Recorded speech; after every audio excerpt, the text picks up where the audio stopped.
श्रीराम समर्थ. श्रीमद दासबोध दशक 10वा. जगत ज्योती नाम. समास चौथा. बीजलक्षण श्रीराम. आता पाहो जाता उत्पत्ती, मनुष्यांपासून मनुष्ये होती, पशूंपासून पशु निपजती, प्रत्यक्ष आता श्रीराम. आता प्राण्यांच्या उत्पत्तीचा स्थूळ विचार केला म्हणजे उत्पत्तीचा क्रम पाहू लागले असता माणसापासून माणसे होतात व पशुपासून पशु उत्पन्न होतात असे हे उघड दिसते. खेचरे आणि भूचरे, वनचरे आणि जळचरे, नाना प्रकारीची शरीरे शरीरांपासून होती श्रीराम. त्याचप्रमाणे खेचरे, आकाशात फिरणारे जीवजंतू, पशु आदी करून जमिनीवरील प्राणी, भूचरे, वाघ सिंहादी वनचरे, तशीच मत्स्यादी जलचरे इत्यादिकांची अनेक प्रकारची शरीरे शरीरापासूनच होतात. नाना प्रकारचे प्राणी त्या त्या जातींच्या प्राण्यांपासूनच होतात.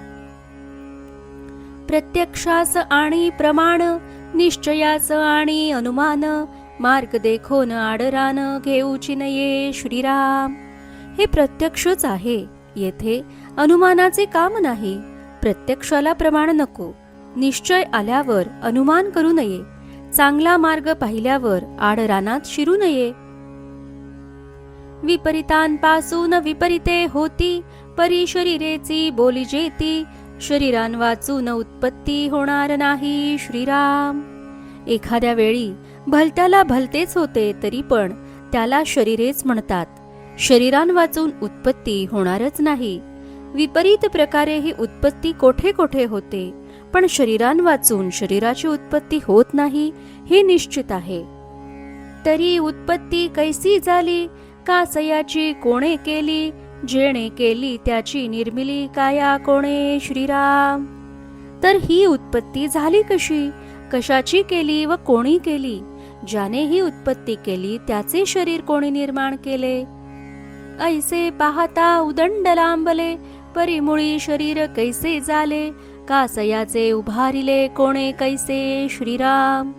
असे पाहू गेले तर पुष्कळच लांबते, पण मुळात शरीर कसे उत्पन्न झाले, ते कशाने व कोणी बनविले. ऐसी हे मागील आशंका, राहत गेली ते ऐका, कदापि जाजू घेऊ नका प्रत्ययो आलियाने श्रीराम. अशी ही मागची शंका तशीच राहिली आहे, तिचे उत्तर ऐका. अनुभव आल्यावर जाजू म्हणजे शंका घेण्याचे काहीच कारण नाही.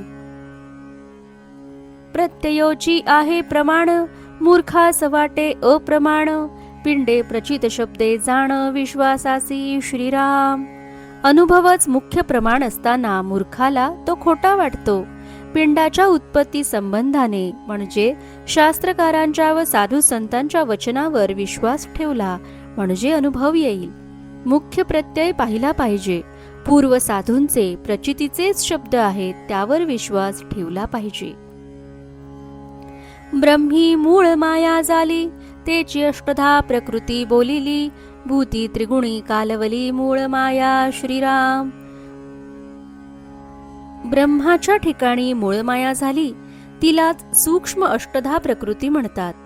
का की ती मूळ मायाच पंचभूते त्रिगुण 3 गुण यांनी कालवली मिश्रित झालेली आहे. ते मूळ माया वायो स्वरूप, वायो मध्ये जाणीवचे रूप, तेची इच्छा परी आरोप ब्रह्मी न घडे श्रीराम. ती मूळ माया वायुरूप असून वायूमध्ये जाणीवेचे रूप आहे. ही जाणीवच इच्छा किंवा संकल्प होय, पण इच्छा केल्याचा आरोप मात्र ब्रह्मावर करता येत नाही, पण तिचा संबंध ब्रह्माकडे नाही. आत्मा निर्गुण वस्तू ब्रह्म, नामपात्र तितुका भ्रम, कल्पून लाविला संभ्रम तरी तो लागणार नाही श्रीराम. संबंध आहे असे कोणी म्हटले तर तो शब्द मात्र व्यर्थ जातो. निर्गुण ब्रह्म शब्दातीत संचले आहे, तथापि तो आरोप ब्रह्मावर लादला तरी व्यर्थ होय, कारण परमात्मा निर्गुण व शब्दातीत असून सर्वत्र भरलेला आहे. आत्मा निर्गुण वस्तू ब्रह्म, नामपात्र तितुका भ्रम, कल्पून लाविला संभ्रम तरी तो लागणार नाही श्रीराम. निर्गुण ब्रह्म तोच आत्मा. ज्याला ज्याला म्हणून नाव देता येते तो सारा भ्रम आहे. तथापि ती उपाधी कल्पनेने लावली तरी लागणार नाही. नाम मात्र तितकेच भ्रमरूप आहे. तथापि आग्रहे लाविला जरी धोंडा मारिला आकाशाला, आकाशावरी कुंथिला तरी ते तुटेना श्रीराम. पण आग्रहाने जरी उपाधी लावली तरी उपयोग काय? आकाशावर धोंडा मारला किंवा दात खाल्ले तरी तुटणार नाही. आकाशावर कोणी धोंडा कुंथून मारला तरी तो आकाशाला लागत नाही. तसेच निर्विकार ब्रह्माला नामरूप विकार काही लागत नाही. तैसे ब्रह्म निर्विकार, निर्विकारी लाविती विकार, विकार नासे निर्विकार जैसे तैसे श्रीराम. त्याप्रमाणे ब्रह्म हे निर्विकार आहे. त्याला विकार लावतात पण विकार नाश पावतो आणि निर्विकार जसेच्या तसेच राहते. माया जाणीजे समीर, तीत जाणता तो ईश्वर, ईश्वर आणि सर्वेश्वर तयासीच बोलीजे श्रीराम. आता ऐका, अनुभव समजून घेऊन निश्चय करावा, म्हणजेच अनुभव घेताना यश येईल. प्रत्यय जाणून निर्धार धरावा तरच अनुभव येईल. तोची ईश्वर गुणासी आला, त्याचा त्रिगुण भेद झाला, ब्रह्म विष्णू महेश उपजला तये ठाई श्रीराम. ब्रह्माच्या ठिकाणी मायारूपी जो वायू त्यात जाणीव कळा आहे तीच ईश्वर होय, त्यालाच सर्वेश्वर असेही म्हणतात. वायुरूप मायेच्या ठिकाणी जी जाणीव कळा आहे त्याला ईश्वर सर्वेश्वर म्हणतात. सत्व रज आणि तम हे त्रिगुण उत्तमोत्तम, यांच्या स्वरूपाचा अनुक्रम मागा निरोपिला श्रीराम.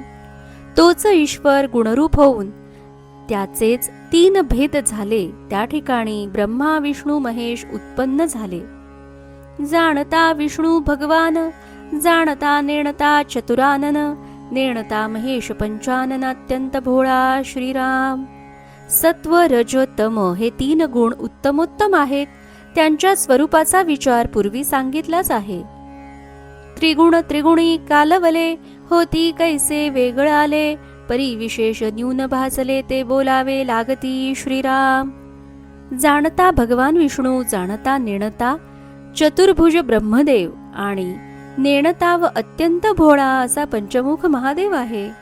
त्रिगुण त्रिगुणी कालवले, होती कैसे वेगळ आले, परी विशेष न्यून भासले ते बोलावे लागती श्रीराम. त्रिगुण हे तर मुळातच एकमेकात कालवले आहेत.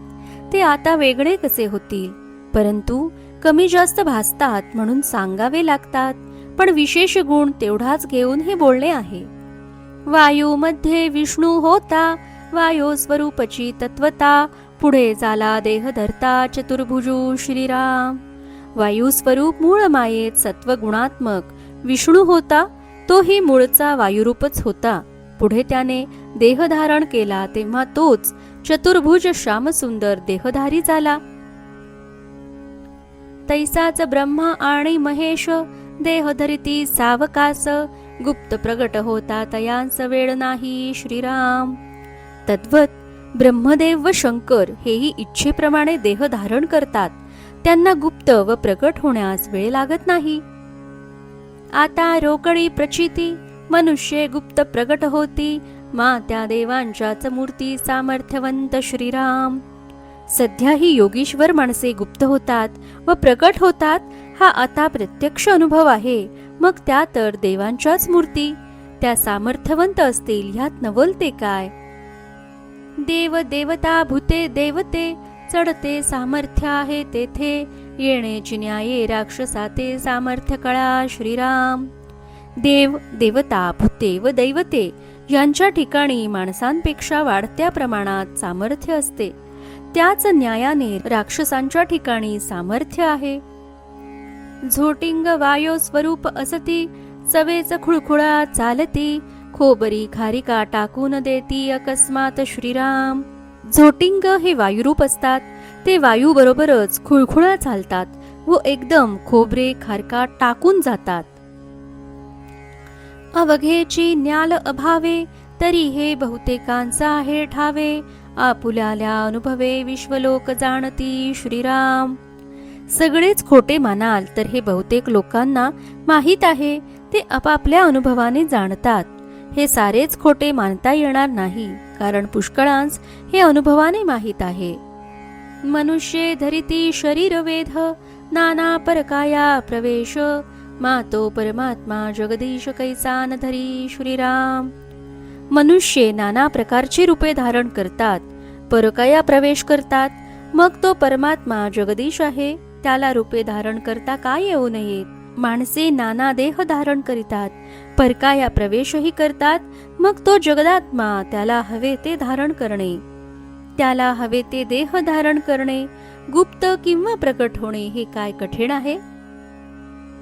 म्हणून वायू स्वरूपे देह धरिले, ब्रह्मा विष्णू महेश झाले, पुढे तेची विस्तारले पुत्र पौत्री श्रीराम. म्हणून प्रथमतः वायू स्वरूपानेच ब्रह्मा विष्णू महेश यांनी देह धारण केले व पुढे त्यांचे मुलगे नातू असा विस्तार झाला. अंतरीच स्त्रिया कल्पिल्या, तो त्या कल्पितांच निर्माण झाल्या, परितयांपासून प्रजा निर्मिल्या नाहीत कदा श्रीराम.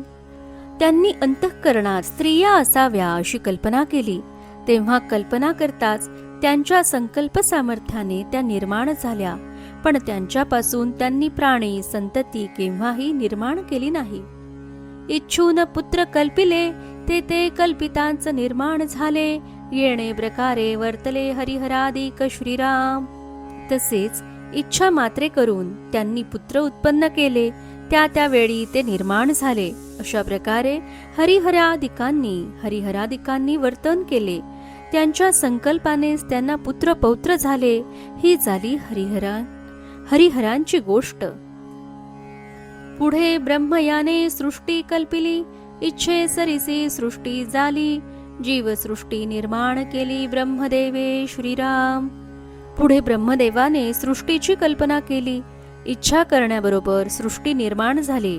अशा प्रकारे ब्रह्मदेवाने सृष्टी निर्माण केली. ब्रह्मदेवानेही संकल्प मात्रे करून सृष्टी निर्माण केली. नाना प्रकारीचे प्राणी कल्पिले, इच्छे सरिसे निर्माण झाले, अवघे जोडीचे उदेले अंडज जारजादिक श्रीराम. जारज अंडजादी अनंत जीवजंतू इच्छा मात्रे निर्माण केले, अनेक प्रकारच्या प्राण्यांची कल्पना केली आणि हे उत्पन्न व्हावे अशी इच्छा केल्याबरोबर ते उत्पन्न झाले. अंडज जारजादिकांच्या जोड्याच्या जोड्याच उत्पन्न झाल्या. एक जळ स्वेदापासून झाले, ते प्राणी स्वेदच बोलिले, एक वायो करिता झाले अकस्मात उद्वीज श्रीराम. एक पाण्यापासून किंवा घामापासून झाले, त्यांना स्वदेज म्हणतात. एक वायूपासून उत्पन्न झाले, त्यांना उद्वीज म्हणतात.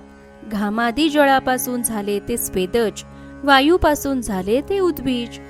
मनुष्यांची गौड विद्या, राक्षसांची वोडंबरी विद्या, ब्रह्मयाची सृष्टी विद्या येणे प्रकारे श्रीराम.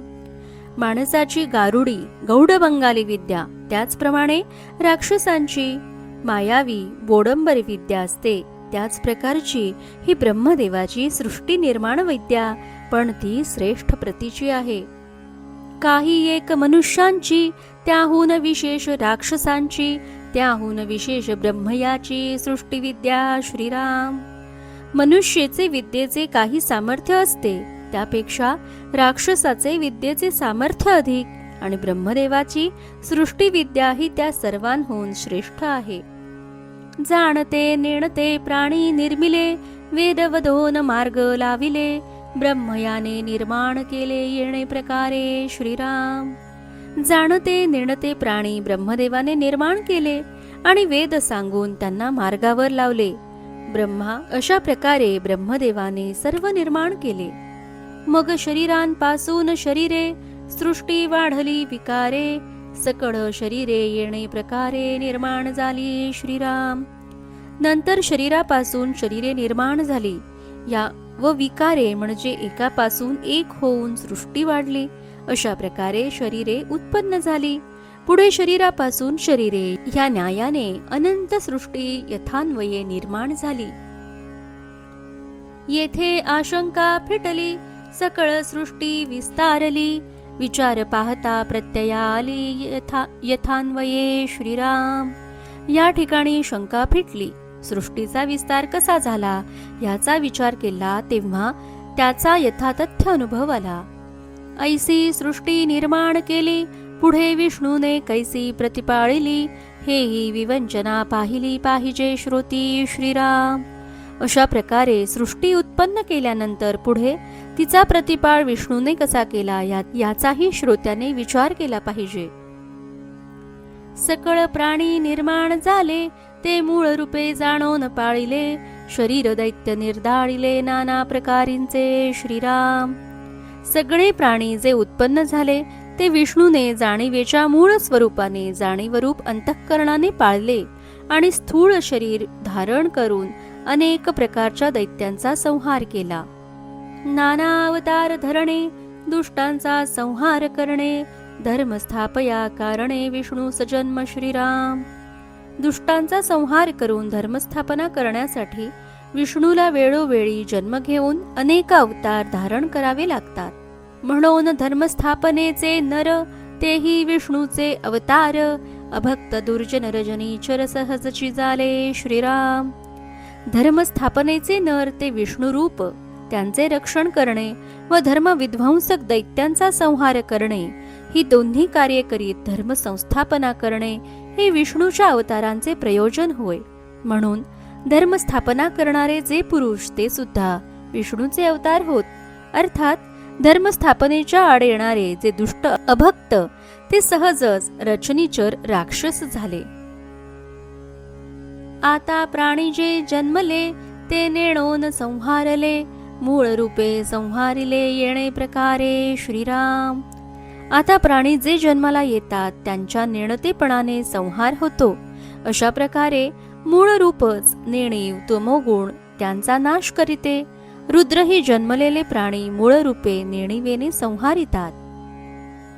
शरीरे रुद्र खवळेल, ते जीवसृष्टी आहाळेल, अवघे ब्रह्मांडची जळेल संहार काळी श्रीराम. व स्थूळ रूप धरून शरीरे खवळले म्हणजे सारे ब्रह्मांड जीवसृष्टीसह जळून खाक होते. रुद्र रूप शरीराने जेव्हा नेणीव खवळेल तेव्हा सगळ्या जीवसृष्टीचा संहार होईल. त्यावेळेला सगळे ब्रह्मांड जळून जाईल. एवं उत्पत्ती स्थिती संहार याचा ऐसा आहे विचार, श्रोती होऊन तत्पर अवधान द्यावे श्रीराम. तात्पर्य उत्पत्ती स्थिती आणि संहार यांचा विचार असा आहे, श्रोत्यांनी एकाग्र चित्ताने लक्ष द्यावे. कल्पांती संहार घडेल, तोची पुढे सांगिजेल, पंचप्रळय ओळखेल तोची ज्ञानी श्रीराम. कल्पांताच्या वेळी संहार होतो तो पुढील समासात सांगू. पंचप्रळय जो समजून घेईल तोच ज्ञानी होईल. इति श्री दासबोधे गुरुशिष्य संवादे बीजलक्षण नाम समास चौथा समाप्त. जय जय रघुवीर समर्थ.